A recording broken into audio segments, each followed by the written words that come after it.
palavras, mas nada vai acontecer. Por que não acontece? Porque senão eu vou me achar grande, porque senão eu vou desfazer das pessoas, porque senão eu não vou querer mais escutar conselhos, porque senão daqui a pouco eu não vou escutar mais ninguém, só eu que estou certo, só eu que prego, só eu que sou o melhor. Não! O lugar em que tu pisa é terra santa.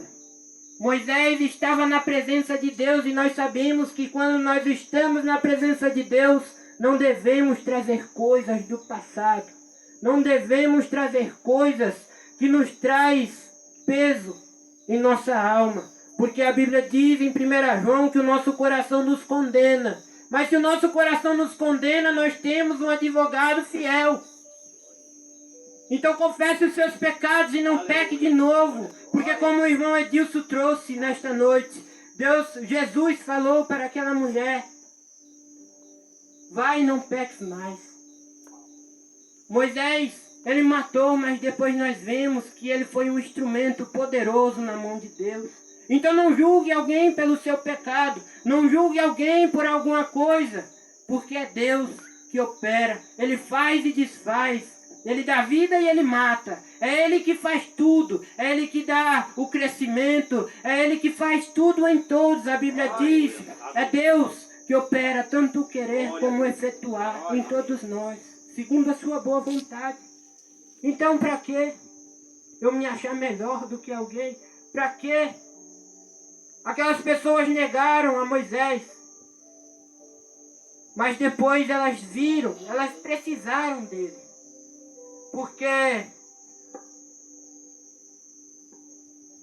interessante que Moisés, ele está com a sandália. E quando ele tira os sapatos, a sandália do seu pé, Paulo diz, Efésios capítulo 6:15, e calçados os pés na preparação do Evangelho da paz.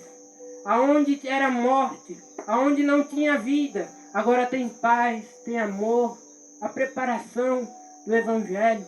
Deus estava preparando Moisés, tirou os seus calçados do Egito e calçou os pés dele com o Evangelho da paz. É isso que Deus faz conosco. Ele tira todo o embaraço, Ele tira as coisas do passado e nos dá uma veste nova, nos dá uma esperança nova. Lembra de Jairo? Jairo estava com a sua filha enferma, à beira da morte. E chega um rapaz para ele: para que importuna mais o mestre? A sua filha já está morta.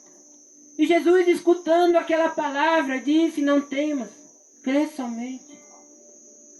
A nossa esperança tem que estar em Cristo. Se Jairo escutasse as palavras daquele homem, ele não via mais a sua filha. A última vez que ele ia ver a sua filha ia ser no velório, enterrando ela. Mas ele creu na palavra do Senhor. E aquele que crê no Filho tem Deus. Aquele que crê no Filho tem vida. Aquele que crê no Filho tem esperança, tem salvação. Então não perca seu tempo. Interessante que no versículo 31 de Atos dos Apóstolos 8, e ele disse: como poderei entender se alguém não me ensinar? E rogou a Filipe que subisse e com ele se assentasse. E o lugar da escritura que lia era este: foi levado como uma ovelha para o matadouro, como está mudo o cordeiro diante do que o tosquia, assim não abriu a sua boca.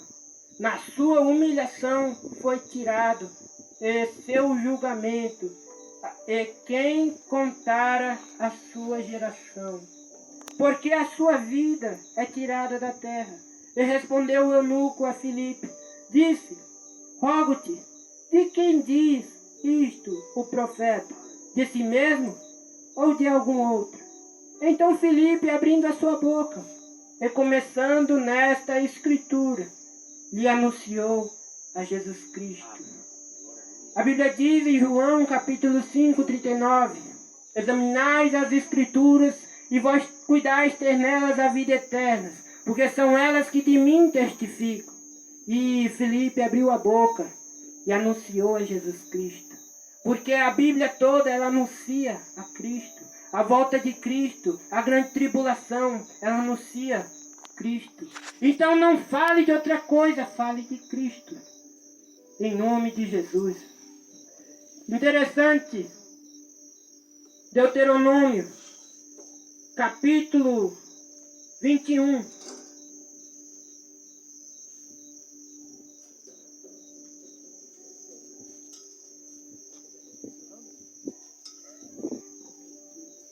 Quando também alguém, capítulo 21, versículo 22. Quando também alguém houver pecado digno de morte, e for morto e pendurares no madeiro.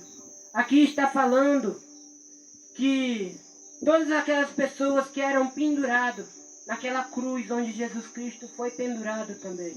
Aleluia. Aqui glória. fala que aquela cruz era para pessoas, para criminosos, para pessoas que cometiam crimes. E eu faço uma pergunta, qual foi o crime que Jesus cometeu? Aleluia. Ele não Santo, morreu porque ele cometeu crime, mas ele morreu para salvar a minha e a sua vida. Pelas suas feridas nós fomos sarados. Qual é o amigo que dá a vida pelo outro? É muito difícil nos dias de hoje. Mas Jesus Cristo, ele é o nosso amigo fiel. Ele deu a vida por mim e por você. Amém. Sem pecado foi levado ao matadouro como ovelha muda. E seu cadáver não permanecerá no madeiro.